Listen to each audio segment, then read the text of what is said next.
You know what helps with boundaries is forgiveness. Because when you start forgiving yourself and realizing whatever you're doing or whatever you did is a toxic trait, that maybe I shouldn't be doing this. And when you can forgive yourself, you start setting boundaries in that aspect. And the moment you start forgiving yourself for things and allowing yourself to grow, then those boundaries become more clear. Like, you don't even have to think about them. It's like, oh, I forgave myself for this. I don't want to put myself back into it. Mm-hmm. Transferring it onto a horse, there is a layer and a level of forgiveness that you have to have for yourself in order for your horse to connect to you. If you don't forgive and you don't allow yourself to let those things go, it transfers to the horse and you unconsciously take it out on the horse. Next time you bring the horse up, brush him and talk to them and say, hey, could you please forgive me? Boundaries and forgiveness is key. Welcome to the Herd is Calling podcast.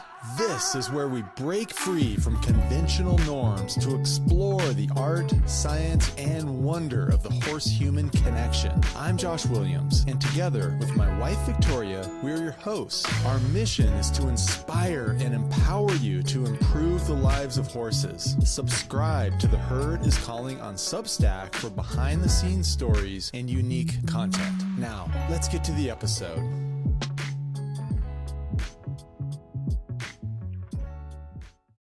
Welcome to the Herd is Calling podcast. We've got a really special guest here today. We've got Ty Yazzie, all the way from Powell Butte, Oregon.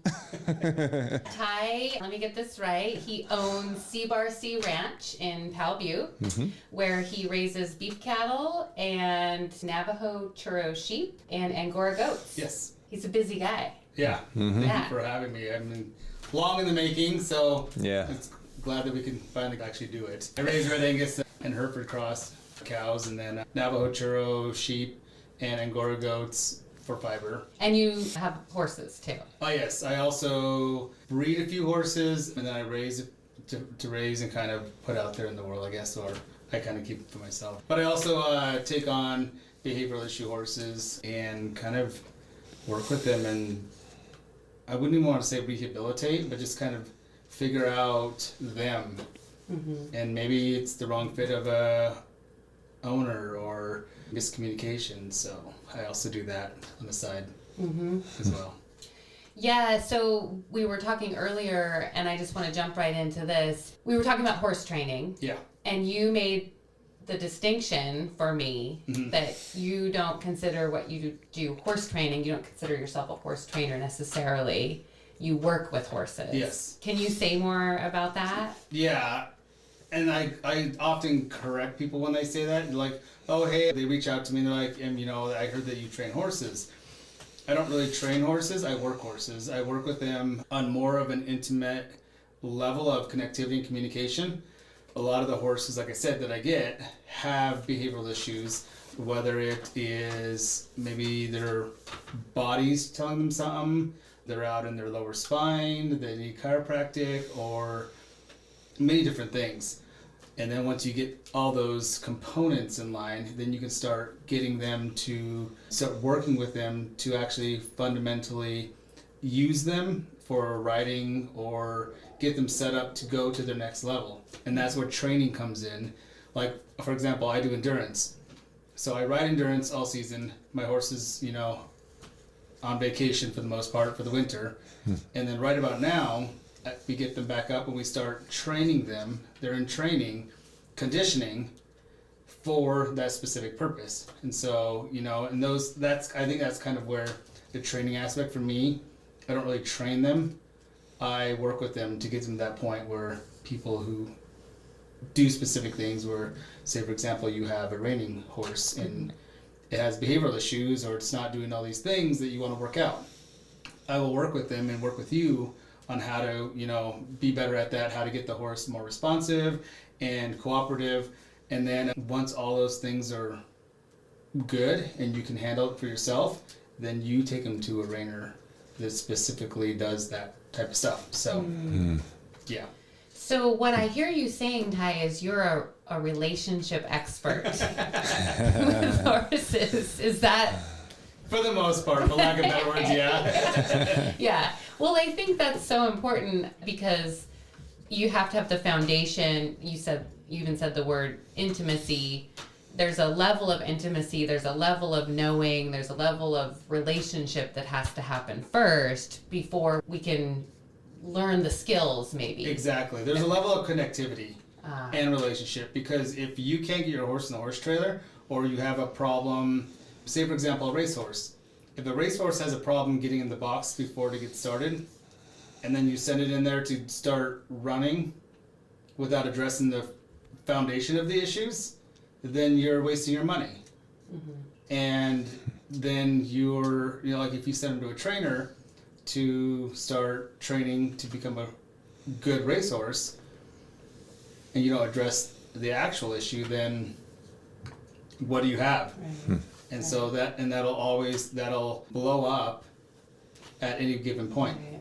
So if you have a relationship and you're connected to that horse in the foundational steps, then once it's ready to go up again, or to raise itself up, or I don't know how you say it, train for a specific purpose, reining, then you're more likely to utilize your money in that aspect, and you're not wasting the horse's time. So yeah, no, having the basic needs met, like you even thinking about kids in school, kids. I mean, if they're not having kind of a base set of needs taken care of, they're not organized enough mentally, emotionally, even spiritually, to receive education, to receive information and kind of move to the next level of whatever it is they're learning about. Definitely. And then kids, or even us as humans, adults, we all have that same foundation that we need in order to thrive when we really start to raise ourselves to the next level of education or training or basketball, football, sports. Right. So yeah. And so what you were talking about in terms of training was more like the way we think of training an athlete, or how an athlete trains for something like conditioning, training the body, starting to really work on the skill set that's going to create achievement in the specific sport or event that you're going to do. Exactly. And I think we lose that in horsemanship, particularly for people who just want a trail horse. You're not really going to train, because I've worked with a lot of people when they brought their horse over. We do a rundown, we do an introduction, tell me about your horse, tell me about you, and what would you like to do? Where do you want to go with this horse? And training is always the word that comes up, and I just want them to be trained for a good trail horse. Well, for a good trail horse, you don't need a horse trained, you need that connectivity and that relationship. The fundamentals of like a good trail horse are the basis of a good horse that you send to training. Right. And so I think we often don't really make those connections, and a lot of times we tend to send a horse to a trainer and expect it to come back, and you're ready to put your quarter in and go. Right. I can train a horse to lay down for me, but it doesn't do you guys any good when you get the horse back if you don't know the fundamental foundations of connectivity and communication. So then you're looking at yourself going, I don't have the instructions on where this horse is at. You start creating these problems again, that you go back to the beginning and you're like, well, I don't know what to do. That's why I say I work with horses, specifically in that connectivity and communication. Yeah, I love that. That's a huge distinction, because when I first met Victoria, she was a horse trainer, and she would establish this relationship we're talking about with horses. People would come and get the horse. Yeah. It would be great for a little while, but it didn't last. Yeah.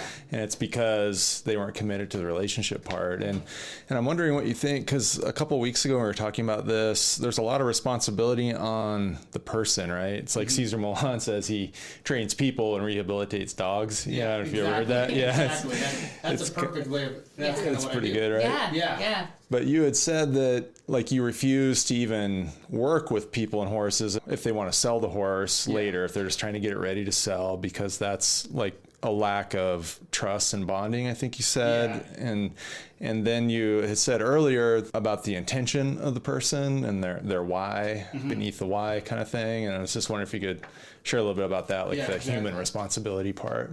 Yeah. So a lot of it is the why. Like, why are you here? Why? And I've heard you talk about it a few times in some of the stuff that you guys videoed. Yeah, it's the why, and it's not even, horsemanship in general, it's life in general. Why are you going through this? Like, so then when you go through the pain or the grief or the sleepless nights and the stress of whatever it is you're doing, and you keep asking yourself why, if it's worth it, then you're going to show up every single time.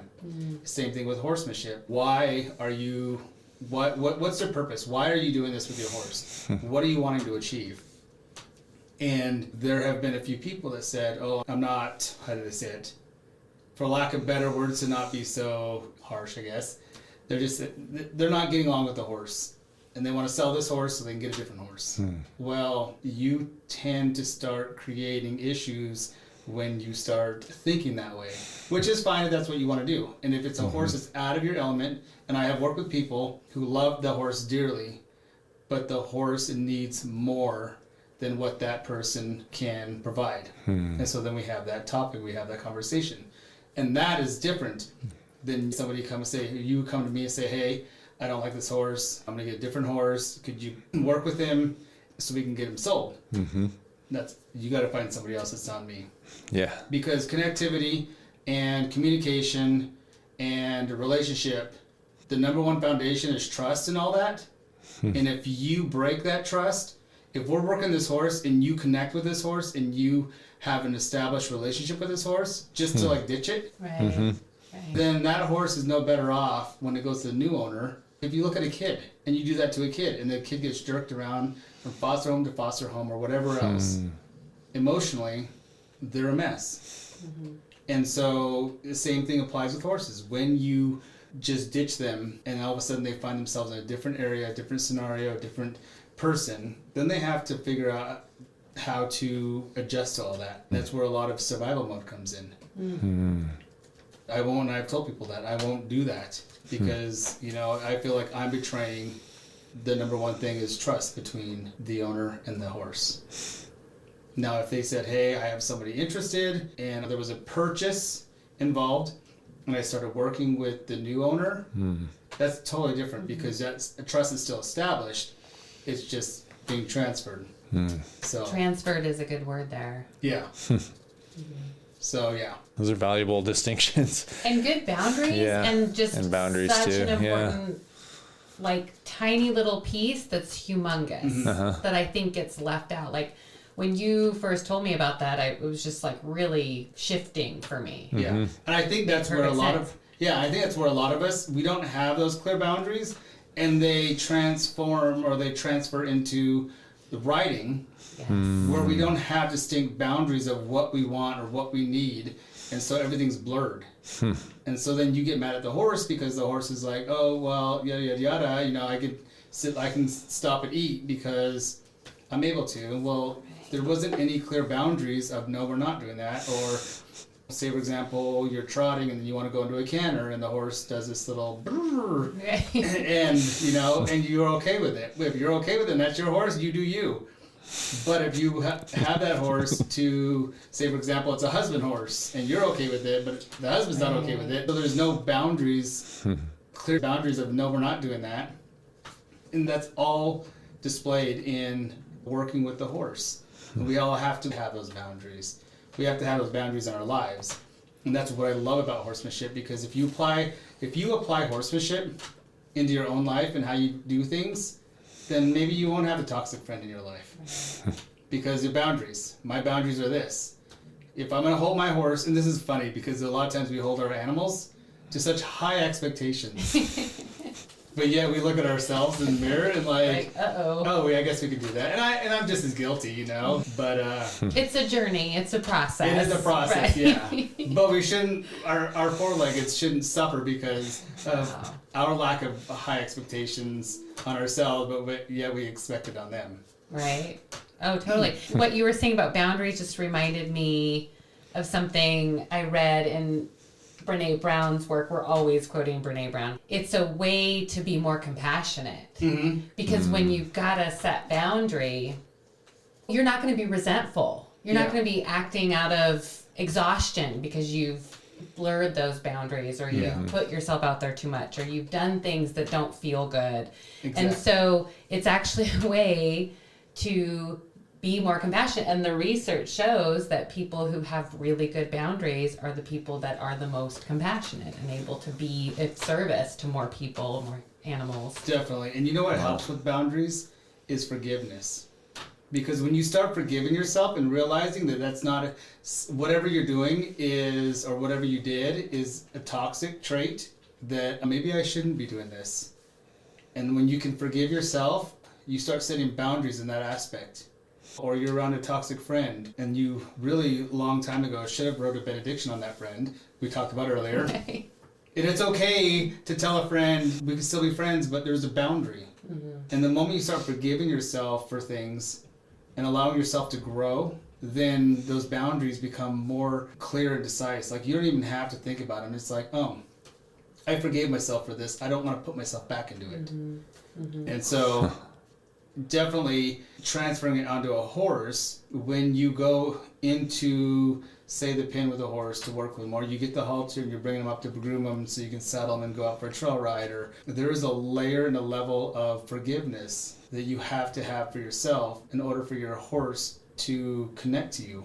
Because if you don't forgive and you don't allow yourself to let those things go, it transfers to the horse and you unconsciously take it out on the horse. And I've seen that a lot with, and I'm sure you've seen it with reining and stuff like that, where your horse should have this expectation. And because you, like for example, if I weigh 200 pounds and I can easily like diet, work out, and weigh 150, but I want a top 10 in endurance, if I'm making my horse carry an extra 50 pounds, then, you know, I should at least meet him halfway to a partnership. So a lot of those things are forgiveness. So I'm gonna diet more, or I'm gonna be a little more strict on my side because they're showing up every day.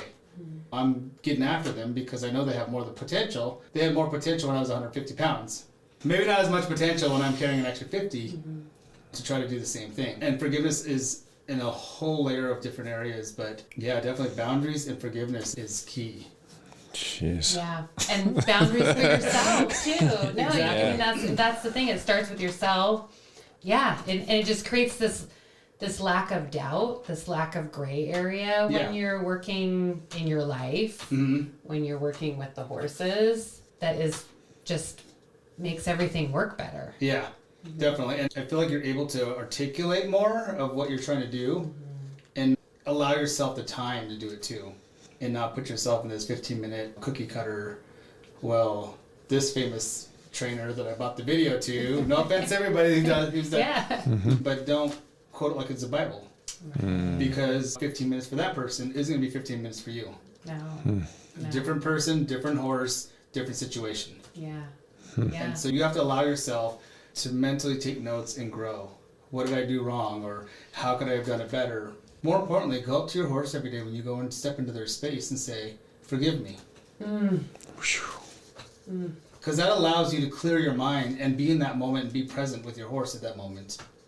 Instead of like dragging all these things, whatever happened in the office, or what argument you had with your kid, or your other half, or you're hurrying home from the grocery store and somebody flipped you off, and the horse is there as a connectivity in a relationship to accept what you bring in. But at the same time, asking for forgiveness. So when you do ride, because a lot of times, a lot of it's miscommunication. Right. But we tend to put our horses in these little boxes of what they should do. And when it doesn't work, sometimes we force them into it. And that's when things get ugly. Yeah. That's when things can get scary. Exactly. And so if we just allow ourselves to take a deep breath, and I constantly, I know, like, I'm not sitting here saying I'm the angel of everything. Same. Like, I'm just as guilty as anybody else. Well, that's the thing. A lot of times the stuff that we start thinking about, I wrote this journal, this holistic horsemanship journal, and it's all very introspective prompts. And I often tell people about how to show up for your horse, how to be in the right mental space for when you're working with the horse. And I often tell people, I wrote the journal that I need to be doing. Exactly. Right? So, yeah, I totally get that. And that's the same thing with me. I think one of my first horses that I bought for myself, I fenced 40 acres. So I lived in Winnemucca, Nevada. In high school, I fenced 40 acres for this horse because I couldn't afford $2,000. I still have her. She's 24 now. Oh, wow. It was kind of a family event. Like, my whole family showed up, and my dad helped run the barbed wire, and then we started putting staples on and nailing, and then she was mine. The first horse that I worked and rode that nobody could sell out from under me.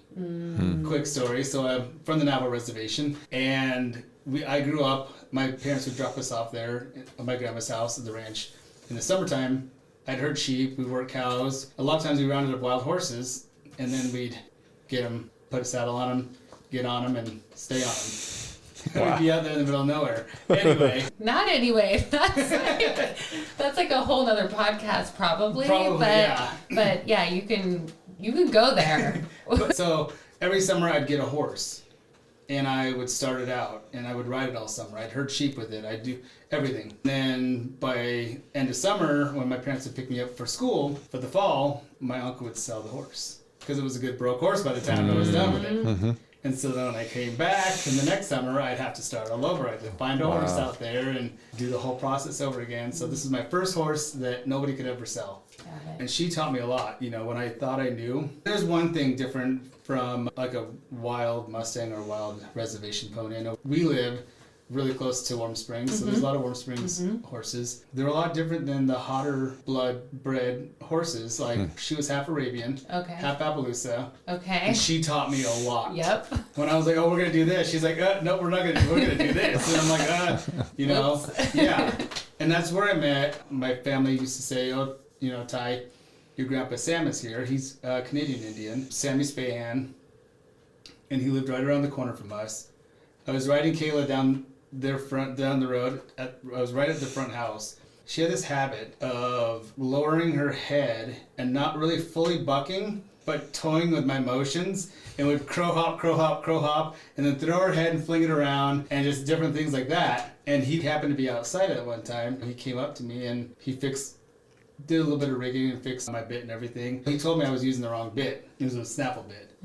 And he goes, oh, she can pull it sideways, and so she doesn't really have that bit in her mouth no more, and that's why she raises it up, so there's no connectivity in the mouth. And then the minute she lowers it, you know, it kind of spits it out. And so he took me into his barn, and then he started looking around, and then he hooked me up with a good bit. And then from that point on, I used to ride over there. We used to hang out. I learned a lot about farrier stuff, really truly training in the horsemanship style. I knew a lot of it, but the more finesse of things, I learned from him. Like I said, he's a Canadian Indian. Did a lot of rodeos, the Indian rodeos back in the, I want to say 50s, 60s, and 70s. When the rodeos were segregated, they didn't allow a lot of natives to do the true rodeos. He's just a fantastic horseman. He said growing up in Canada, there was a lot of vaqueros that used to go up there. And he learned a lot of it from them too. So, yeah, the horse Kayla, she taught me a lot, and then I learned a lot from him about how to finesse things and how to structure and how to sit base riding. A little more dressage type stuff to allow the horse to connect and to carry and to move out and what that feels like. And even more importantly, like when you drop your hip, what does that feel like to move out?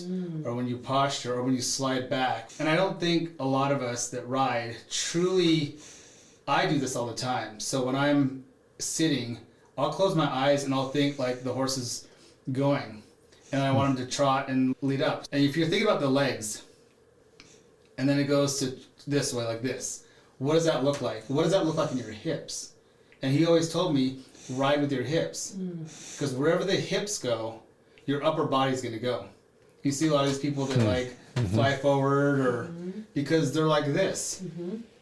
And if you ride with your hip movement, and if that horse moves this way, your hips are automatically going to go with, and your upper body goes with it. It may like be a half a second off, but you're not going this way while the horse is going that way. No, you're right. I mean, dressage is all about balance.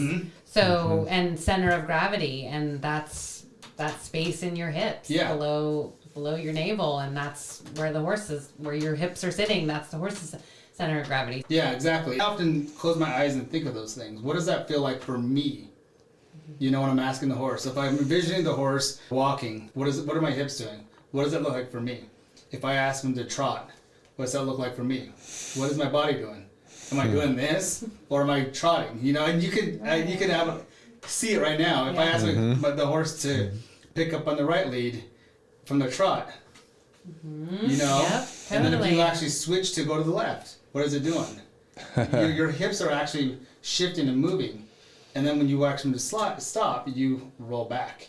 And so I think if we think more of those things, when we get on the horse, it helps us to apply it better. That's what I learned from him. And Kayla, my horse, she taught me a lot. What I thought I knew, I had no idea. And she was like, "You're dumb. You don't know what you're talking about." And then she would correct me, and I'm like, "Oh, okay. Sorry." Again, forgiveness. Right. I'm sorry. And I learned that from her, like forgiveness. God. There was a lot of times I was so frustrated, and I just wanted to like, and then I'm like, "Oh, you know what? She's teaching me." And I said, "I'm sorry." And she's like, "Okay, where do you want to go? Right. Let's go do it." Wow. Right. You know, and just like, and she was the one like things changed at the moment. She's like, "All right, you want to go over there? Let's go." And she would go anywhere and everywhere I asked her to go. God, And that's crazy. And I learned the concept, and I think through her too, I truly learned the concept. We talked earlier about tribal horsemanship. What does it look like? What does that look like for me as an Indigenous person, as a Navajo, or even like a Plains Indian, or the Warm Springs? You have to think about like, what did horses, what was their existence, and how did it relate to tribal or different tribes? You look at the Bedouin people. It was the same purpose, through raiding or warfare, to regain or to gain more territory, protection. I often chuckle, and it's a really good, valid question. When one of the questions was about when it's windy, how do you, and it's, I don't mean to be disrespectful. No, this is beautiful. So the question was, what do you do when it's really windy? How do you get your horse to focus? And that's something we hear all the time. Yeah. And then your take on it was just brilliant. Yeah. And I get that all the time too with people I work with and with their horses. And if you think about the functionality, is that even a word? It's functionality? Yep. I often make up words, just so you know too. Me too. Me too. But when you think about the functionality of the horse, especially when in retrospect of Indigenous people, they were, like even in Lakota, they said they used the dog until they got the horse. And so they call, in Lakota, big dog. They could go places further. They could hunt with them. They could wage war. They could get family members back from raiding and kidnapping. And so that was the main purpose. And they didn't really worry. But they were out there riding in all storms. When soldiers came, they got up and they just go, "Oh, sorry, soldier. I don't mean to disrespect you." That was a perfectly valid question. But, you know, when it's blowing, you just go with it. And so I think a lot of times we have to be the leader. You're still going to go work with them, but maybe your expectation isn't what you normally would do. You narrow it down to your expectation of what you can succeed in and just do that and call it good. So you're giving the horse a more positive experience with the wind. Exactly. If some of the things you're talking about in terms of native horsemanship and Indigenous-based horsemanship, like a lot of these situations were life or death. Yeah. And that is how critical the partnership and the relationship was between the horse and the human. Yeah. Fast forward to where we are today, where the horses are overfed, probably underworked. Don't have a purpose. We don't know what we're doing with that horse. Yeah. We just go out and see what's going to happen. And then if any of the conditions are a little more challenging, that's just going to create just so much more friction for us to have to work through because of that lack of clarity. Yeah. And 9 times out of 10, it's in your head. It's in the horse owner's head. I've ridden horses and I've saddled up even when it was windy. And I rode, I went through cows, I did stuff, and trail ride, horse was fine. Take the horse back, and they get it, and then I get a phone call of, it's really windy, and I went to go saddle my horse, and my horse was like looking around everywhere, and I'm like, okay, take a deep breath. I said, why don't you just lunge your horse around and leave it at that, and then let's schedule sometime next week, when it's windy, just be available. When it's windy, let's go for a trail ride. BLM, soft sand, so if something happens, I will ride your horse, I'll bring a horse that you can ride, so then you can see. So then perspective, and it's amazing. When they see their horse performing in that situation, they're like, oh, okay, no big deal. Their perspective changes. And a lot of times, that's what it is. And I'm not saying that is for every single horse. Sometimes horses are just naturally skittish because of selective breeding or trauma that's happened. Or they're looking to the person as a leader because they themselves as a horse are definitely not a leader. And so they're like, if my person's just leading me to like not like this wind, then I sure don't like this wind either. And it's a self-fulfilling prophecy. The second you ask yourself, maybe I don't like this wind and my horse is probably going to be a little spooky today, that's exactly what's going to happen. Yeah. But like you said, taking the client out with the horse and the client being able to see the horse be okay, that's a powerful visualization that hopefully they can carry. Definitely. On. It's the same with spooking on the trail. So you have a horse that, you know, whether its eyes are going bad or whether it's conditioned to do this because you've got a horse from a different person and they were spooked at everything, so the horse decided to spook at everything. I'm like, there's a rock. There's a log. There's a burnt something over there. There's a rabbit. It's funny because I have people like, well, I don't want my horse to spook at anything and everything. I don't want to be scared, which is valid, but I don't want my horse to react. You can't tell me to be scared of something because, you know, we're going to be scared of something. Exactly. That's just who we are as humans. And if horses are equivalent to humans in the mindset, the only thing, in my belief, the only thing horses have more than us is their ability to tap into something, whether it's spiritual or supernatural, that they can see beyond we can. Yep. But with that being said, a little side tangent we can go on later. It's not that I don't want my horse to spook, it's how my horse reacts to it. Yep. And it's 4 feet down, look at it and ask for permission, ask for guidance, period. So when your horse goes, like, what do we do now?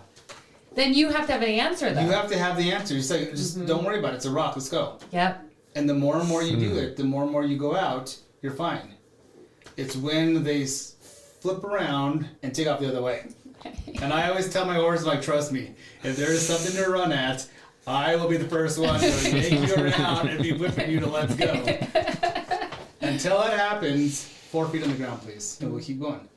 And the more and more and more you do it, especially endurance horses, especially Arabs who sometimes are fed so much stuff that they're kind of basically cracked out of their minds. They're like this. Yeah. And the more and more you can work with them and the more and more you become a leader, that you prove to them, okay, 4 feet, ask, okay, we keep going. We're good. And the more and more you keep saying, okay, we keep going, we're good. They'll start sidewinding like this. And then the more and more you keep doing it, the more focused and down the trail they go. So, anyway. No, I think I want to move on to some other things, but this is so great because I was just talking to some students the other day, the difference between desensitization, which I am not a fan, and I don't even think that's possible. I think when you desensitize a horse, you're trying to take out of them the thing that like is so fun about working with them is that we get to borrow that a little bit of that sensory experience that they have. And like you even talk about it as like almost like a spiritual, like a whole nother deeper level of seeing the world. And so we don't want to do that. And a lot of times it tends to flood the horse, it tends to shut the horse down. And then later it's probably going to just creep back up out of context and in a much more kind of wild way that is not handleable. So what I hear you saying is that having the boundaries, having the clarity, having the connectivity, the connectivity, the relationship, that is what we're talking about. Exactly. And then that's what creates the ability to move through the spooky situation or the windy day. Because then they start asking you, because they establish you as leader, so they start asking you for guidance. If you look at a herd, like a wild herd out there in Timbuktu. Right down the road, actually. Right down the road, exactly. You have basically 2 horses that are on guard at all times. Stallion, and for the most part, the lead mare. Yep. Everybody else is eating. And everybody else that's eating is waiting for validation from the other 2. That if the other 2 say, hey, something's coming, with a split second, everybody's on alert now. Yep. So if those 2 leaders, you replace those 2 leaders, then leadership is shifted, but the whole communication is still the same. They're still always going to ask you for guidance. And if you can establish that and connect and have a relationship of a family member like that, then they will continually keep asking you. Instead of saying, I don't have a leader, and it's every man for themselves or every horse for themselves, flip around, bolt, and take off. Bye-bye. Yeah, exactly.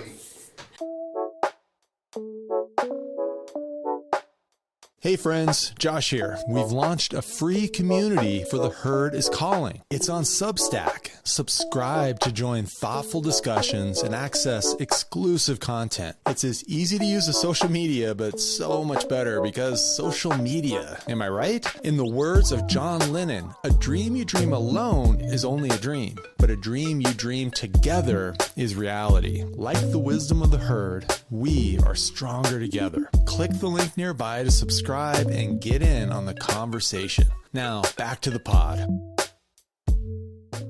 Totally. And that goes back to leadership is service. Leadership is care. Leadership is responsibility. Definitely. It's like that is a big responsibility. It's, we quote Spider-Man a lot with Aunt May. With great power comes great responsibility. If you're asking to have control of this horse, if you're asking for this horse to oblige your requests, to pack you, to take you somewhere, to be your partner, you've got to take the responsibility that goes along with that. Yeah, definitely. And I've always heard it as with great power becomes specific obligations. That's awesome. And it may have been from a movie, so. Right. But going back to desensitization, I feel like basically it's another word for dumbing down.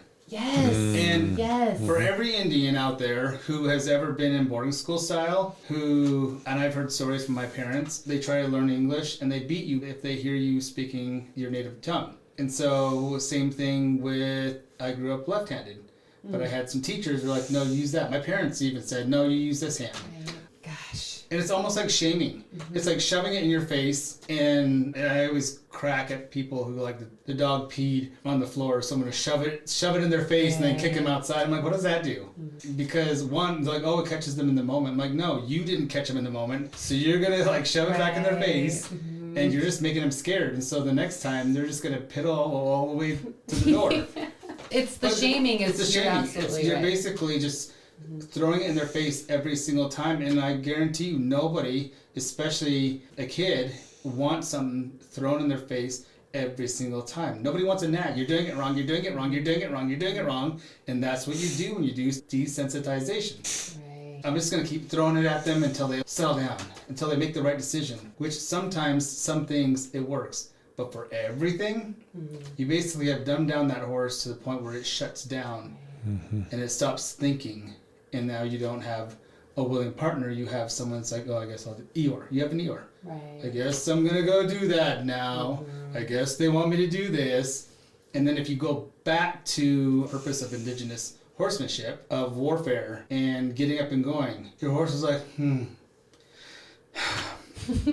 I guess I need to run up that hill. Well, but somebody's coming after you and they shoot you because your horse won't go, you're dead. And so, that's kind of my thing. That's what I've learned growing up from, just on a Navajo reservation, working with my uncles and my dad, and then my grandpa Sam, just their take of, and I'm sure every single tribe has their different, knickknacks and stuff, but it's the same concept. And how we work with our horse is what matters. And I think a lot of times we don't. We're so busy in our life that we tend to blot out. And I do it for myself too, because especially when I'm calving, or a lot of times I get my horses up to start working them again, and then I have people come up like, I have this horse, and I always tell myself, I'm not taking any more client horses because I need to work my own horses. And then I'm like, I feel bad for the story, and no offense, because I love every single one of my clients, but I'll put my horses back out in pasture, and then I'll start working those horses. And sometimes we just need to consciously say, okay,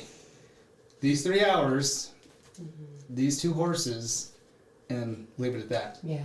And not even have a goal. Just connect, brush them, love them. Brush them, love them. The connectivity, whatever that looks like in any given moment, because that can be different. But the not having any expectations. I just saw something from one of Dominique Barbier's books, and he's a French classical dressage maestri. He's amazing, and he talks about when you go out into a session with your horse and you've got all these expectations, how do you think that feels to the horse? Yeah.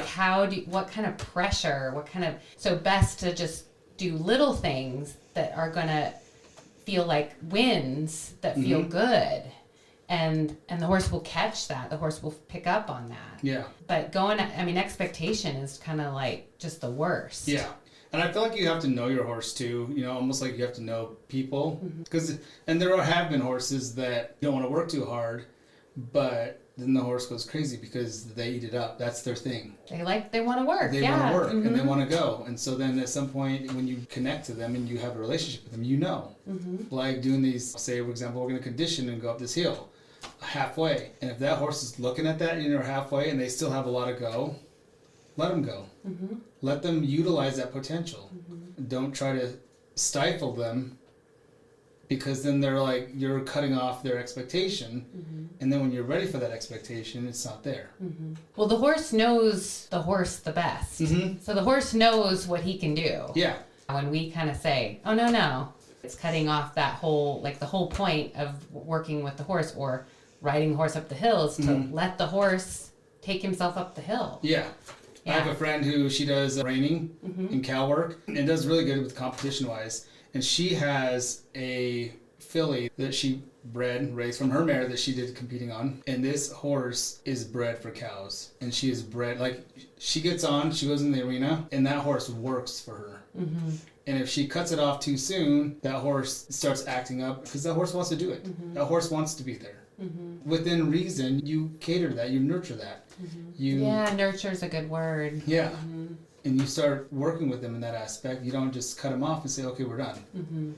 Because I got to go. And she and this is what I love about her too. Like, if she has a 2-hour time frame, she's going to do like a 45 or to an hour expectation of a training session. If the horse is sticky or needs some retuning, she has an hour to work with it.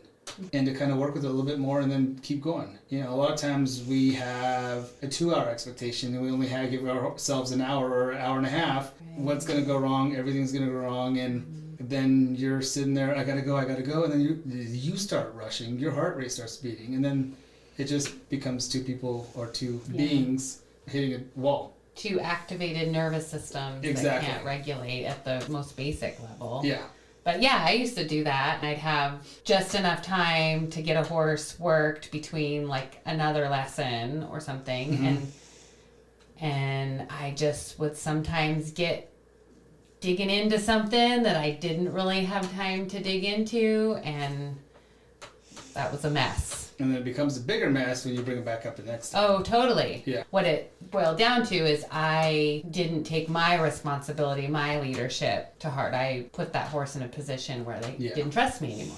Yeah. And that was always really hard. And talk about forgiveness, you have to be like, okay, sorry. Exactly. So next time you bring the horse up, brush him and talk to them and say, hey, could you please forgive me? I need forgiveness for myself because of this. And then you start clean slate. 9 times out of 10, the chances are the horse won't. It's like, okay, cool. Right. What do you want to do today? So. Yeah, you brought up forgiveness when we had our anxiety class. Oh, You brought that up. You were like, hey, you guys should be talking about this probably. And to me, it was like, oh, that's kind of, to me, it was almost like this sticky thing that was kind of hanging out over there that I wasn't super keen to check out at first. But I just knew you were right. So I looked at it. I looked into some of the stuff, some of the research. It was fascinating. Yeah. It was really fascinating. When you are able to do a forgiveness practice, alpha waves in your brain spike. Oh, wow. Yeah. The author that I was reading, he said the scientists in the lab was like this big biofeedback lab. All the stuff we have to do to like understand forgiveness. You just do so naturally, but you just got to your horse. I'm kind of one of those bossy people, and I'm also a Scorpio, and I kind of laugh because if any Navajo out there is watching this, I'm a Totochini, and they say that Totochinis are very, very bossy and nitpicky in particular, which I kind of can be a lot. So forgiveness definitely works for me, and it helps me go further. And I've had to learn that for myself. And that's why when they were talking about what you guys were talking about on the podcast, or was it? It was a class. Yeah. I was like, oh, yeah, I've been out there, and that's why I chimed in. I said, there has to be a layer or a level of forgiveness with all that too. Because if you can't forgive yourself, then you're going to drag it into your horse. I'm the same way. If I can't forgive myself for not meeting my expectations of what I thought my horse and I should do at that moment, then the horse is going to feed off of me. And then it's just going to be a bigger ping pong back and forth, back and forth, back and forth, back and forth, and then it's just going to keep raising and raising and raising until something blows. And chances are, I'm probably going to end up on the ground. So, forgiveness allows you to kind of just take a deep breath and say, okay, let's start this over again. And 9 times out of 10, when you do that, the horse is like, oh, thank you, you're listening. So this really hurts when you do this. So can we just try something else? Or, you know, and a lot of times, going back to taking on problem issue horses, a lot of times, too, it is that they are lame or that they are out and they need chiropractic work. And they were just trying to tell the rider, hey, this hurts. Hey, I got a pinched nerve. Hey, you know. And so we address those issues, too. A lot of times, too, it'll correct itself. Like the behavior's gone. If we just learn to take a deep breath and forgive ourselves and say, okay, so what are you trying to tell me? How can we work this? Because this is our goal. This is what I would like to do. This is how I'm going to do it. Where are you at in this? And so. Yeah. Beautiful. The scientists in the lab said that when people do this, and the practice was forgiving other people who had done things to you. So it was pretty intense for people because it can bring up a lot depending on the severity of the thing that was done. But that the people that were able to do this had an unexplainable string of good luck afterwards. And every time that you talked about forgiveness, it was like, I have to do this to like make the thing even possible to happen. And I thought that was really neat. And the seeing and being seen part too, it's like, by asking for forgiveness, you're acknowledging that you missed something or maybe did something wrong or whatever it is. And just by acknowledging that, it's like you're forming that connection. If I heard you right, it's like definitely. And I think we talked about this the last time I was here. And I guess what really got me into this little avenue of thinking was my sister. She passed away, but in high school, she would get up and I would hear her alarm. My alarm would go off. I'd hit snooze. My alarm would go off. I'd hit snooze. My alarm would go off. I'd hit snooze. Her alarm would go off. She'd get up, and then she'd be in the shower. And so this one time I asked her, I'm like, how do you just get up? Like when your alarm goes off, how do you just get up? You know, and then she looked at me like, she's like, I don't know. I don't even think about it. And I'm like, oh. Whoa. And I've always applied that to myself now. And even when I was working in the mining industry in Nevada, and I'd have to get up at 1 o'clock in the morning to get ready to either drive to the mine or catch the bus to get to the mine. And that always resonated. And so then I'm like, well, if that's the case when getting up, then maybe that's the case with everything in life. Like my horsemanship, it's like, if I just ask for forgiveness and let it go and not even think about it, because forgiveness should be, and I think we should all practice this with ourselves, friendships, relationships, partnerships, that when you ask for forgiveness, put it in a ball and throw it away. Throw it in the fire and burn it up. Because then at that point, you can't bring it up again. And so if we ask our horses to start with ground zero with us all the time, even though a lot of it's our fault, but we can't do it in people's lives, if you start practicing that, you instantly start not even thinking about it when you go back to, we talk about horsemanship, and you start living it versus a checklist that you have to try to make. So, and then on top of that, side note, not really horsemanship, but when you ask for forgiveness and you put it in a ball and throw it away and burn it, and it doesn't come back, you start to realize every time you have to burn a ball on certain people that, like, you start to question, maybe this person, this individual isn't really good for my life, so you start creating boundaries again. Or in horsemanship with horses, when there's issues that keep coming up every single time, you start realizing that every time we forgive and we throw it in the fire and burn it up, it happens again.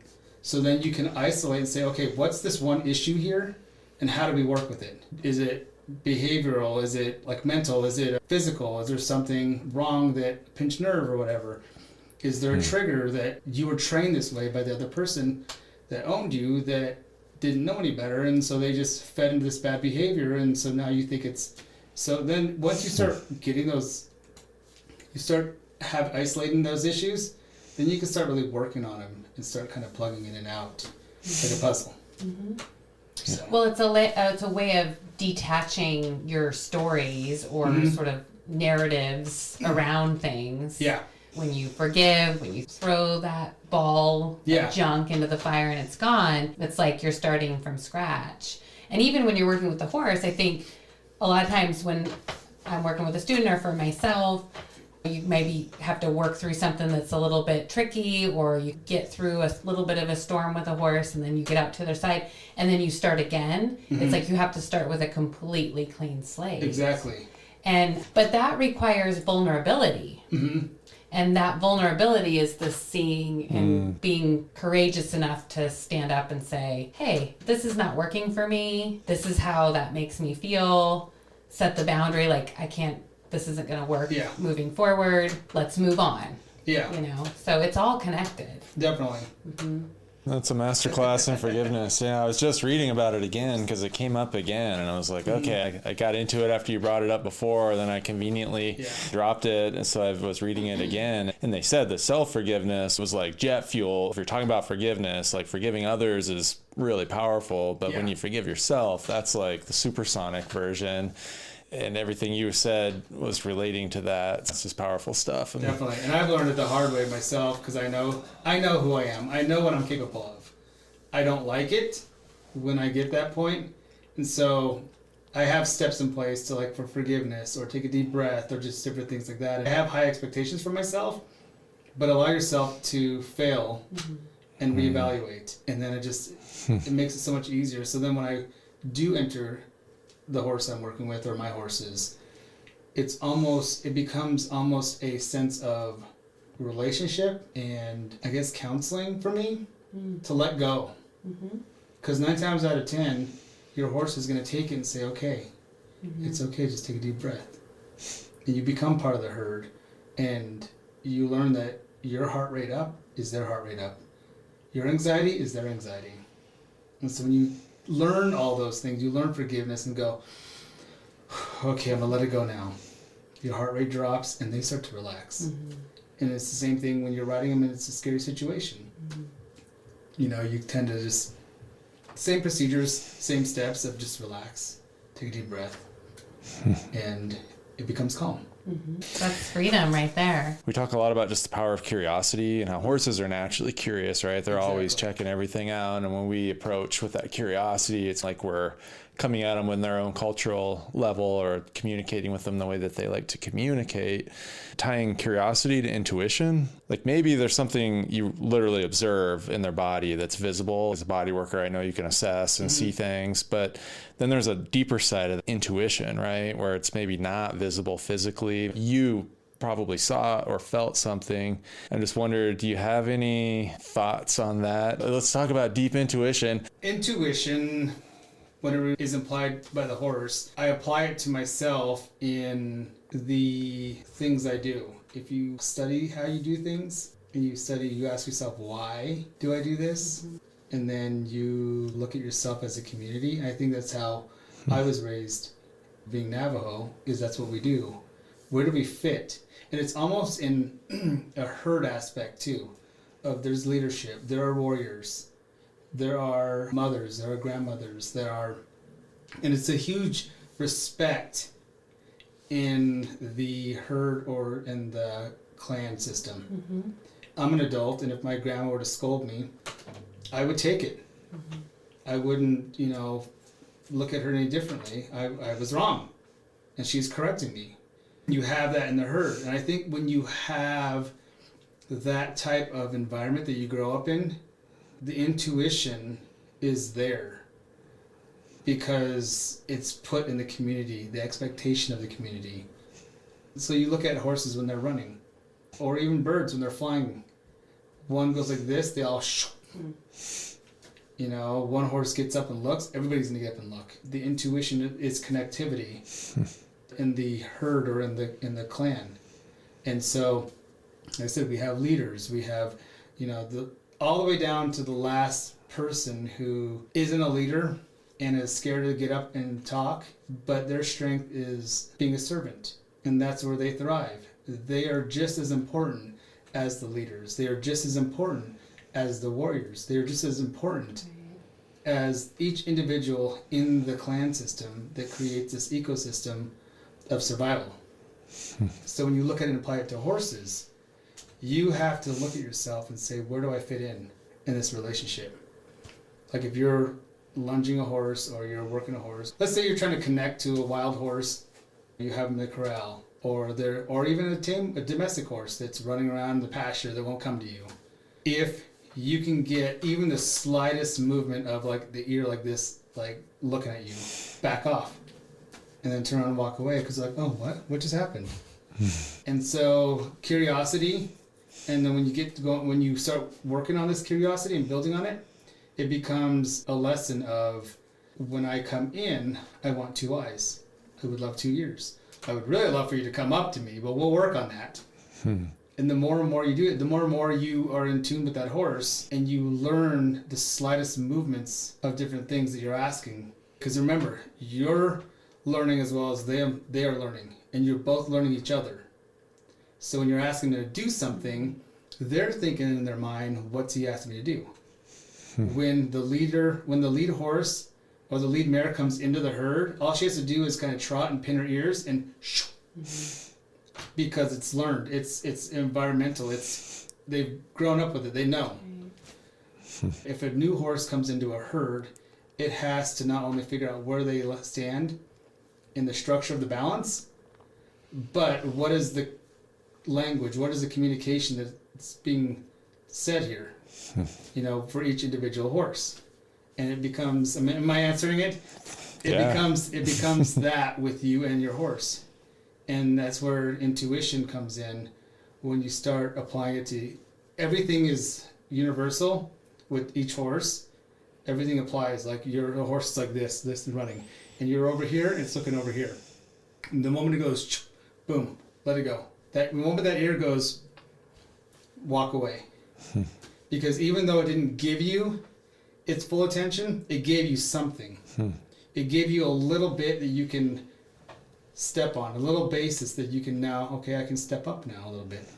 May not be like, oh, both ears and eyes are looking at me now, but it gets to that. So just figure out where you're at in the cultural aspect of where you're at in your herd, in your community, in your clan. Intuition in that regard, if I'm hearing you right, is connectivity. Yeah. Back to the connectivity. Exactly. And you could even broaden that whole thing too with intuition is connectivity when you're riding the horse. Going back to dressage, when you start really feeling things, you get a knack of something and things start becoming intuitive. See, if I drop my hip this way a little bit, things will shift. And that's connectivity. And I don't think we apply that. But also we have, and here's where forgiveness comes back into play, is everything that we do and implement, we have to live. Because if we live it, then we can execute it within our horses. Because then we become the example that our horses see.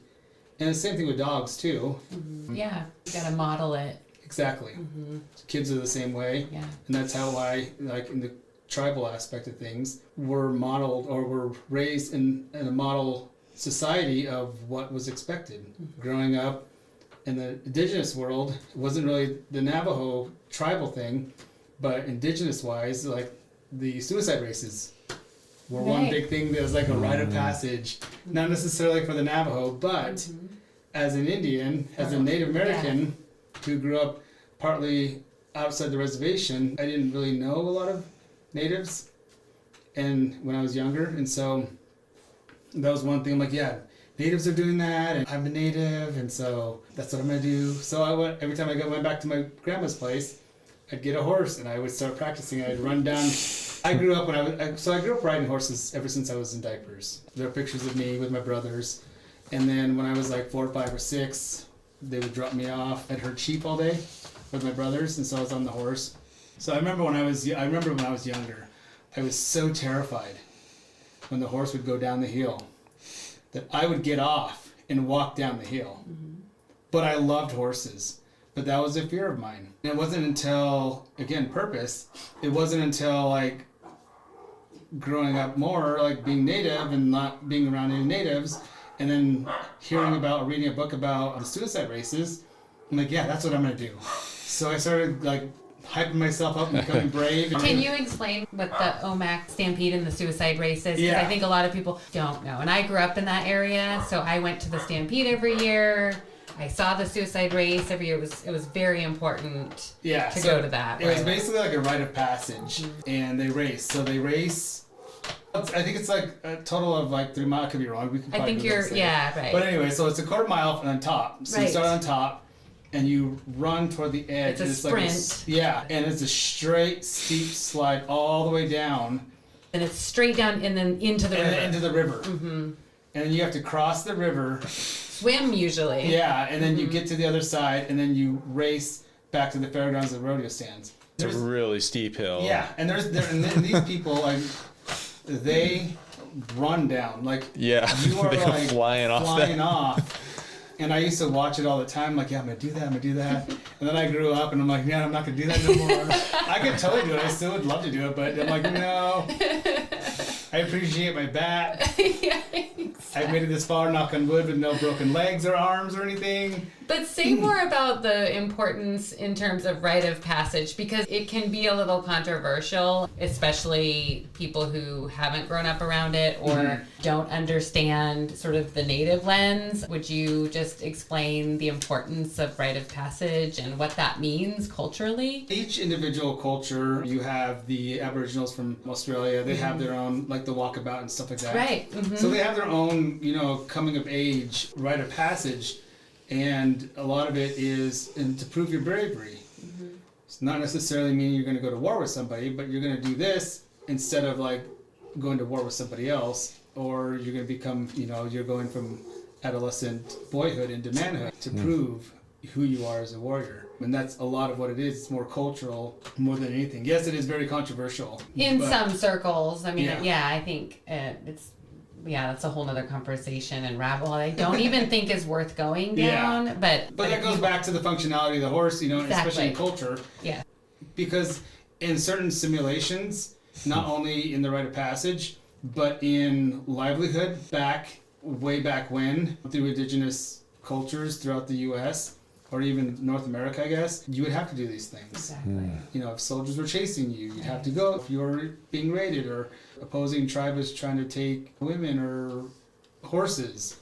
And horses went back and forth in the Plains Indians. So a lot of those things, even though this was a rite of passage, back then it was a purpose and a fundamental purpose of surviving. Back to little Ty, Oh, yes. you started to get... So I said, I'm going to do this. You're going to do it. And I hyped up. It's funny because this is where I learned about becoming a leader. Going back to the wind blowing and what should I do. My horse, because I've been riding this horse, knew that I was scared to go downhill. So I would get off and we'd walk. So I'm like, I'm going to do this. And so I'd start running and the horse would, we and then we get to the edge and it would stop and it would start walking down. And so I was like, So then we would canter and then I would hop off and then I would run down the hill with my horse following. And a few times the horse was like, when you try to drag it somewhere. Right. And then after like 2 or 3 times, the horse started realizing, oh, is this what we're doing? So then it started like, as I hopped off and I'd run down the hill, the horse would actually run or trot down the hill with me. And so then we started building from there. That's the concept I got from, I have to be the leader. Mm-hmm. And what I do, my horse is imprinted or implying that the horse is saying no, because every single time we got to this point, you got off and walked, so therefore I'm going to walk. Mm-hmm. It doesn't know any better until you start to say, okay, so I'm growing up a little bit and I want to do a little bit, I want to trot down here, I want to canter down. And so after that, I started practicing and the horse would start running downhill and That's exciting. Because I grew up in that area where that race happened, and I don't think I did it to the extent that you did it, but there was a couple like smallish hills where behind the property where my grandparents lived, and there was some definite practicing in my mind because it was so cool. It was such an amazing thing to see those guys. And as a kid, you just want to mold yourself to. You just want to be those heroic people that you see. Definitely. And so I grew up in southern Utah. My dad worked for the mining industry, so we traveled a lot. But I was always back at the Four Corners, Monument Valley, my grandma's place. And a lot of it is canyon lands and mesas. And so we would ride a trail, and sometimes when it would wash out, or when it would rain, parts of the trail would wash out. And so there's like a trail, and then it goes like a 2-foot drop. And then it would slowly start going back up to the next trail. I would, especially when I was in high school, I had Kayla. Kayla and I would go, and we would jump down 2 feet to the next drop, and we'd continue on. Wow. That's kind of the prime example of the leader and how you ride. Your horse is going to mold to how you're riding. And the functionality. And you the had to functionality. get down the berm to get to the next trail, right? So, I mean, that was the intention anyway. Yeah. So, And so, just did it. yeah, and I remember this one time some Angora goats got loose, and they were up in the mesa along the edge, and they had been missing for almost a month. So my uncle came up and asked me if I can get them back. So I'm like, okay. Kayla and I, we ran. That poor Kayla was such a sport. We ran, and the moment those goats saw us, they headed to the edge, and they're and I was like, no, you're not getting away from me. Wow. And we went from drop to drop to drop to drop. And she was right along with me. Looking back at it now, I'm stupid and crazy because I could have totally broke the horse's leg. But when you're young and dumb, you don't know any better. You're just kind of like, yeah, this is fun. And thank God I didn't. So that's But it speaks to the partnership that you created. Yeah, exactly. And she The would, horse would do that for you. and she would go anywhere and everywhere I asked her to go. So I think that we should all strive to be that for our horse and have that partnership. And that's what Indigenous partnership is. At least how I grew up and how it was taught to me was it was a relationship and it was a connectivity. You're basically one with your horse. And so a lot of times intuitive, you didn't necessarily have to think it to turn. That horse is automatically going with you or coming up underneath you. If you're about ready to fall, that horse is going to collect underneath you. A lot of people say they train your horse to always be up underneath you. But when you're connected with your horse is always going to want to be underneath you too. So, Wow. Yeah, because that's what feels the best. Yeah. To the horse, too. Exactly. Yeah. Yeah, I can see where getting to that is so foreign to so many people because, like, we didn't grow up with the clan structure, tribal system. We didn't have just a lot of those systems that you talk about, the colonial powers, the imperial, whatever you want to call it. That was not in any of that. It's not really in like the capitalism structure that's here now. It's all like individualism. It's go it alone. It's overpower the horse. It's make them do what you want. Like self-forgiveness is like, I mean, for me, I was just like, what is, that's why I had to look it up. Do you have any advice? Like, how do you, or the other point was the rites of passage. That's really missing. And we see that because we have 3 teenagers. I was pretty crazy when I was 16, around that age. And looking back, it was almost like I was just looking for that. So I was creating my own stuff, doing really dumb, crazy stuff that I'm lucky didn't end worse than it did. But had I had maybe something to do to prove myself, to a ritual, because you see a lot of kids are just looking for that and they'll create something, but it's usually pretty disjointed and it doesn't have the support of the elders or the parents, and it gets people into trouble. So it's just like very unhealthy and toxic then. Hey friends, Josh here. We've launched a free community for The Herd is Calling. It's on Substack. Subscribe to join thoughtful discussions and access exclusive content. It's as easy to use as social media, but so much better because social media. Am I right? In the words of John Lennon, a dream you dream alone is only a dream, but a dream you dream together is reality. Like the wisdom of the herd, we are stronger together. Click the link nearby to subscribe and get in on the conversation. Now, back to the pod. Yeah, and for me, it was going back to my grandparents' on the reservation, and it was staying there and herding sheep and working cows, and then kind of our rite of passage as a youth is we would round up horses. So it was kind of our downtime. We would go through and round up wild horses and put them in the corral and saddle them up, and away we went. It's purpose. You can have that, then have an idea of where you're going. Yeah. Purpose, the connectivity piece is knowing where you belong in a structure, in a relationship structure, the clan system. I mean, in a family, in an organization, in a relationship with your horse, and relationship with your friend, like knowing where you belong and then being able to just do that. Yeah. That's what we're all trying to get to. That's purpose, right? Yeah. If I know where I belong, then I know what my purpose is. The great way I can explain that too is through endurance. There are a lot of, with all due respect, there are a lot of older ladies that do it. I sit there, like, especially if you're going 50 miles and you're riding with somebody, you hear a lot of stories. A lot of them talk about their love for horses and how some of them didn't even grow up. They just loved horses, but they were never around horses. And the moment they were old enough to buy their own horse and to do their own thing with horses, they did it. Some of them grew up with horses, and that was their thing. That was their love, and that ever since they were little girls. And purpose. I mean, that's what fed them. That's what fueled them. And so when you can do that, then you truly are living your best life. For me, it was the same thing with growing up on the reservation, and I wanted to be around horses. That's all I wanted. So, and then when I lived off the reservation with my parents, my dad worked in the mine industry, so when one mine closed down, we went to the next mine, and a lot of times they were in cities. And so we lived in, a house with a close yard that we couldn't have livestock or animals. And the moment I was old enough to do that, I went out and did it myself. And I got my horse, and I started living what my purpose was, what I knew was my purpose. Yes. More of that, please. Yeah, we talked a little bit about the program idea you had in mind. And when I lived in Hawaii, I knew a guy, he had started a big nonprofit called the Maui Hero Project.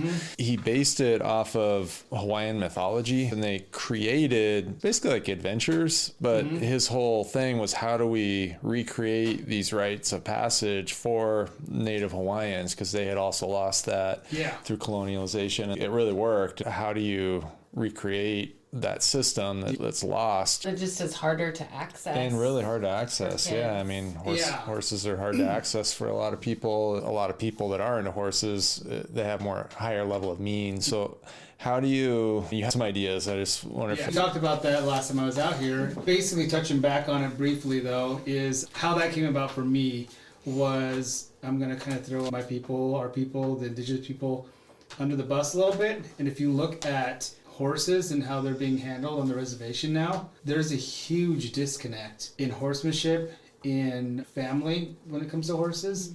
There is a need, like, people hold on to horses because they know it's a part of them.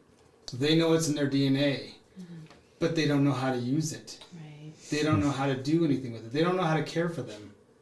So you tend to have all these feral horses that are overgrazing, and then you're not really doing anything with them, so then they just create a big disaster, or they starve. Or it's always been in my mind that we do something with the youth that helps bring some of that culture back in, because you're down in your heart that these horses are part of you.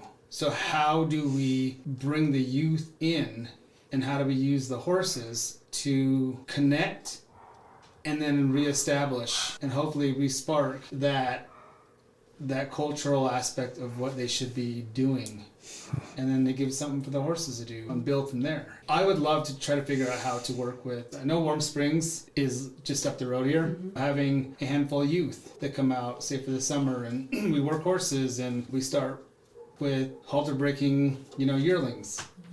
And then building from there. And then people who know a little bit more will start training horses. Kind of creating a program that, one, not only steals work ethic, but also bring that horse back into their culture and what that means. Because it wasn't too long ago that horses were my people's everything. You look at Chief Joseph and what he did trying to escape to Canada with women and children and old people. Yeah. That wasn't even that long ago. No. That happened, and so we have lost a lot of it, unfortunately, to, for lack of better words, culturalization. That's even a word. I made that word up too. I know what you mean, so. Or colonization. Colonization, yes. So a lot of these things have died because survival takes in, and then you just kind of, how do I survive? And things that were meant to nourish our souls were cut from us. Buffalo, the horses. With the Navajo, it's the Navajo Churro Sheep, the first sheep in America, by way of the Spaniards. I should say the first domesticated sheep in America by way of the Spaniards. And that was what we had. We acquired them through raiding and stuff. So is that like back 16 or even 1400s? How far back does that go? 14, 15, 1600s. Okay. Wow. Yeah. Yeah. All the way up into the 1800s. Mm-hmm. So the horse, the buffalo, the sheep, the salmon, they were all part of us and who we are, that make us who we are. That adds into the community that we are a part of. We're all severed. They had to try to make us into these little boxes, which is why I always say too, I have a hard time with cookie cutter box training, because not one person, not one horse is the same. And you can't just cookie cutter stamp things. But trying to figure out how to do this with the youth, to bring back and to create even a positive influence in their lives, that accomplishment feeling that they can take, and then they can go say, I want to go to college, I want to do this. And horses, especially taking care of them and working with them, have a lot of those check marks of, I'm going to go to college, I'm going to be responsible. What does all that look like? I'm going to pay my bills. I'm going to get up. Like in the Navajo culture, when I say these are my sheep, but these are my livestock, these are my cows, my grandma used to always tell me, they don't belong to you until you freeze for them in the wintertime, until you sweat for them in the summertime, until you are thirsty so they can drink. You feed them before you eat yourself. You don't sit down and eat at the dinner table if they're not fed yet. And it's that same philosophy as my sister. I don't know, I just don't think about it. I just get up and go. When you're working with horses and you can bring the youth into it, it creates that same check pattern, I guess, of accomplishments. Or you look at a task and say, okay, you do these things. And you start executing it. And I think we can build a stronger society in general and help bring horses back to Indigenous people in a way that they would be utilized too. It's a holistic way of looking at it. The horses need something. No, that's just beautiful. It seems like there's this huge need in both populations, Yeah. you know, the native and the Mustangs. Like, it's almost like this post-colonial wars. It's just this wasteland now, and everybody's lost. All the marrow was destroyed, but they're still there, though.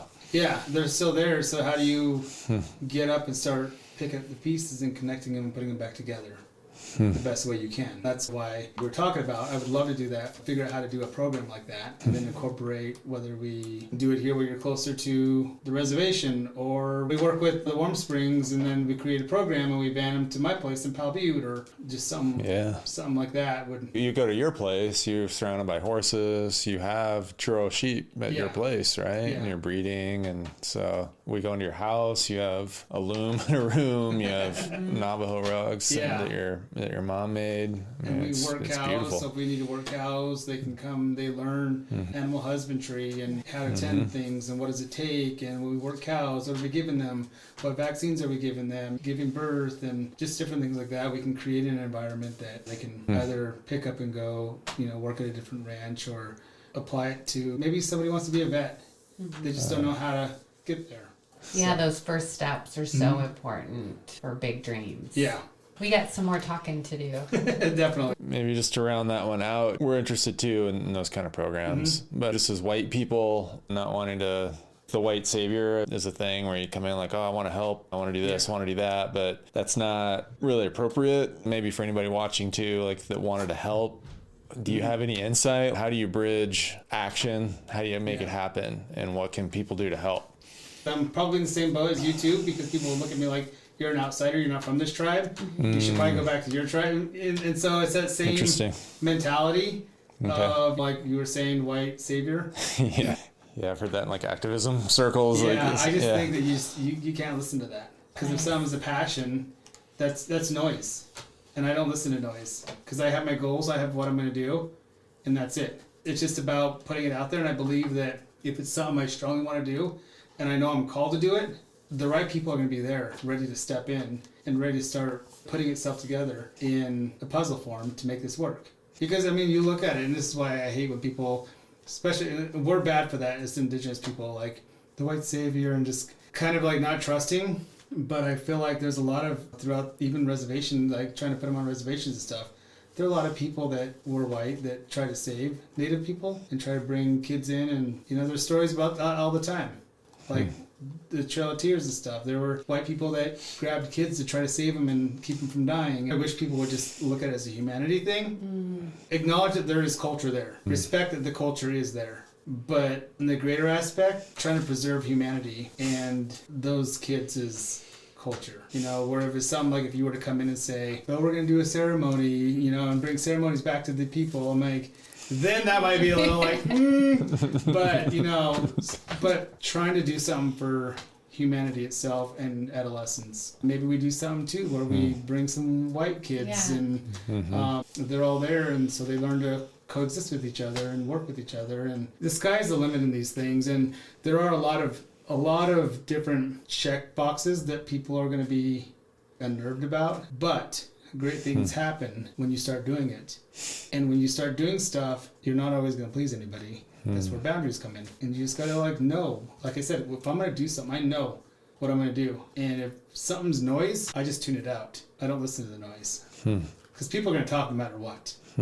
So I think it's just getting yourself around the right people. So maybe there's somebody on the Warm Springs Reservation that feels this passion too. We can get some of their elders, to kind of bless it and do, kind of keep it closer to their traditional aspect of things through the Warm Springs. Because even then they're dealing with 3 different federated tribes and the Warm Springs too. So, you're looking at different cultures for the most part too in that aspect. Yeah. So I would just say cultures coming together to maintain a culture. Well, and that goes back to what you were saying about collaboration and working with the horse, not training the horse. Yeah.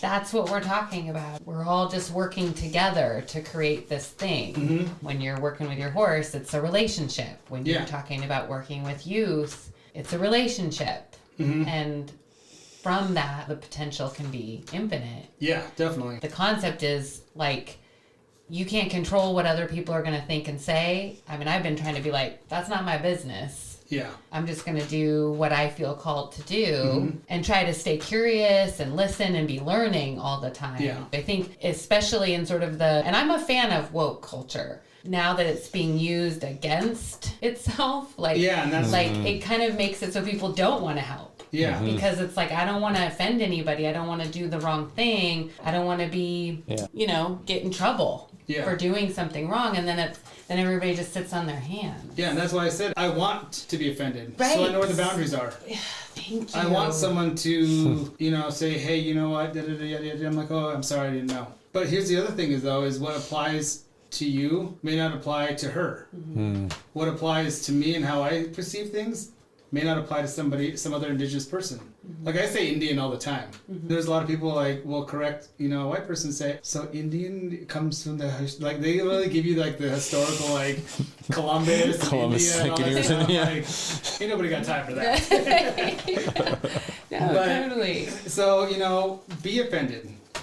That's how you learn. Or offend people, and that's how you learn where the boundaries are. And all you gotta do is say, I'm sorry. Right, that's where forgiveness. Oh my God. Yeah. And for example, they could say to me, oh, you're Navajo, but you learned horsemanship from a Canadian Indian who actually really learned horsemanship from the vaqueros that came up. I feel like that's what we are as a melting pot, is we're all different things. But the beautiful thing about that is we take each other's culture. We're respectful. You're not going to go, oh, I got these eagle feathers and I get up and I pray and I'm like the Indians, and you're not going to do that. And so that's that's a problem. That may be a problem. But you're respectful in that aspect of you learn different things, and you learn how I do things and why I do it. Now you learn the cultural aspect of it, and you can take that home and apply it to your horse. You're not going to go around and say, oh yeah, I'm training horses the Indian way for $100, Right. And that's where it gets sticky, and that's where a lot of us Indigenous people have a problem with it, exploiting it basically. Right. So, but you going in and saying I want to help, you're going to offend people because they're going to get offended. You can't, there's no ifs, ands, buts about it. I'm probably going to offend people. But you keep going according to what you believe that you can help And the right people are going to come in there, and those people, especially Warm Springs people that feel a need and feel called to this, but they don't know how to start it, collaborate it, will be drawn, and they will be the ones. My dad used to always tell me, you stand clean on your own 2 feet and let other people around you fight your battles. As long as you keep going forward like an arrow, straight, and doing the things with integrity, people around you will fight your battles. When people say stuff like this, oh, I heard this, I heard that, people around will fight the battle for you. So you're called to do this and keep moving forward. And the people around you will protect you. And that's what it comes with. Keep going toward what you want to do. And the right people will form. And the naysayers, they'll fight the naysayers. Because there's always going to be naysayers no matter what. That's just how life goes when you get a bunch of people together. So let's get it figured out. Let's do it. All right. Very good. I love that. When we get together, we start talking about things. And You're blowing my mind. You This is are. cool. So circling back to the Navajo Nation, I found this woman. Her name is Kelsey John. She's an enrolled member of the Navajo Nation, and she's also a professor at Arizona State. She studies equine human relationships with a focus on how these relationships can be used to indigenize education and research. Indigenize? That's a new word. I like that. Yeah. Pretty good one, right? that might even be, if she has established like a workbook, that might be a really good workbook For our for program. our program. There you go. We could probably reach out to her, and I would She's- love to see her some of her classes and her. There's a couple things on YouTube. Then I did a deep dive, kind of Googled her and found some of her. She had written some articles. and Okay, stuff. perfect. And she's young. Her name's Kelsey John. Kelsey John, John. Yep. Okay. John. And she says that horses were her first friends and teachers, and that the Navajo worldview is that horses are healers, and that horses heal by connecting us to land, to language, to tradition and culture, and to each other. And this seems like it's going right to the heart of what you're talking about in this Exactly. program for youth. I think you already spoke to this, but can you speak a little bit more about the specific ways that horses connect you personally to the land and to your culture? Yeah, so going back about like where horses come from for me, that was kind of the essence of my upbringing too. There were times where my uncle would tell me, go sit in the corral and just watch them. I would sit there for hours and just watch them. And you could see, it's almost like a dance, like a connectivity or a conversation through body language. And that's where the intuition comes in. When you start to really plug in and just sit and watch them, you learn which horse is a lot more forceful. You learn which horse is a lot more submissive. So then you take those horses that are a lot more submissive or are needing validation from someone else or from another animal or another horse to tell them where to be, how to be, and everything like that. That's going to tell you that horse is very insecure. And if you're insecure and you guys are both together, you guys are not going to go anywhere. You're going to be sitting there going, after you. No, I insist after you. No, I insist after you. And so you have to approach it. You have to have it in yourself to be that one's leader and to step forward on that. Just really quick, I want you to say more about that, but I have this quote from Kelsey John. She called her work with her Navajo Mustang a dance of intuition, relation, intention, and respect without force. Exactly. And so, yeah, and when you look at one that is more forceful and more, all it has to do is, so when you throw hay in there, just an example, I think all of us as horse people see this. You throw hay in there, the bossy one gets up there, and all it does is goes, his ears pin back and goes like that, and then the horse is like, oh, gotta go. Something simple as that. So if you can do body language and a connectivity with that simple, like, get out of here, this is mine.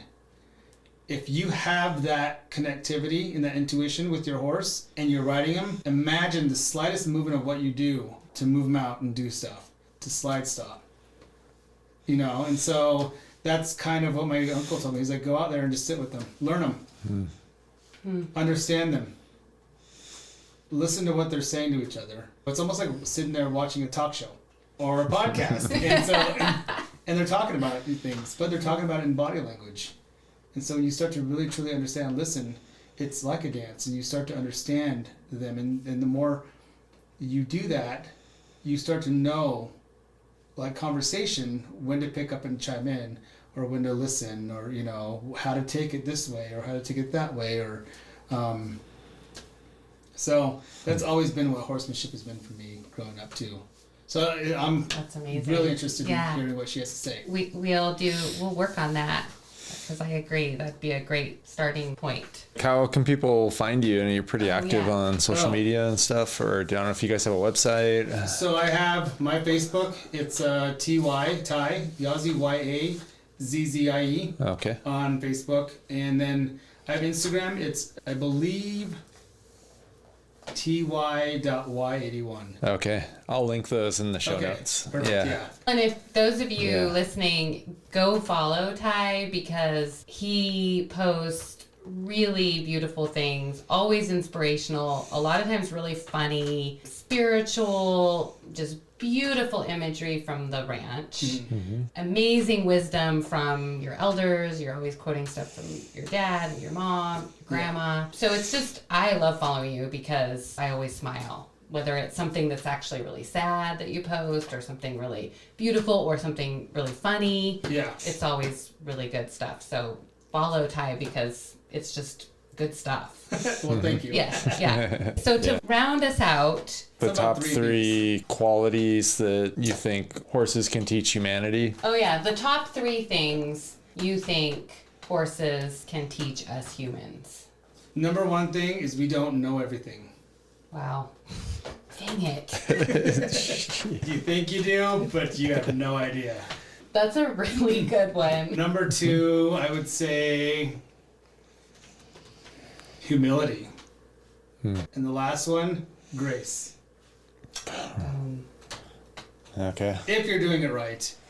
If you're doing it right, one is you don't know everything. They will always put you in your place. 2, humility. And the last one, grace. And when you do all 3 of those things, you can enter into your horse's presence. And you'll be open, ready to receive. I feel like a lot of times we walk into our horse's presence with these expectations. Never allowing ourselves to receive what they have to say about us. So when you understand that you're not God's gift to anything, when you have humility, you'll realize that. And when you know that you're not God's gift to everything, especially a horse, then you understand and you ask for grace so that you can receive whatever the horse is asking, whatever the horse has to tell you. Because 9 times out of 10, especially going back to what Indigenous horsemanship means, those horses were the ones that saw the soldiers and heard the soldiers way before we heard them. So if you're not in tune and they were telling you, hey, their ears are saying over there, and you don't look to see what they're looking at because you know everything, you've already lost. So, yeah, those 3. Thank you. You're welcome. Thank you. This is really cool. Thank you, Ty. That's powerful stuff. Well, thank you for having me. Yeah. Well, first of many, hopefully. Yeah. It's always fun. We're gonna just whether it's podcasts and microphones or just riding horses or lunch or dinner or whatever. Yeah. We sit and talk forever. Yep. No shortage of things to explore. Exactly. Right. All right. I think that's it. Yeah. Yeah. I think that's it. Okay. Thank you, Ty. Really appreciate You're you. welcome. Okay. Yeah. All right.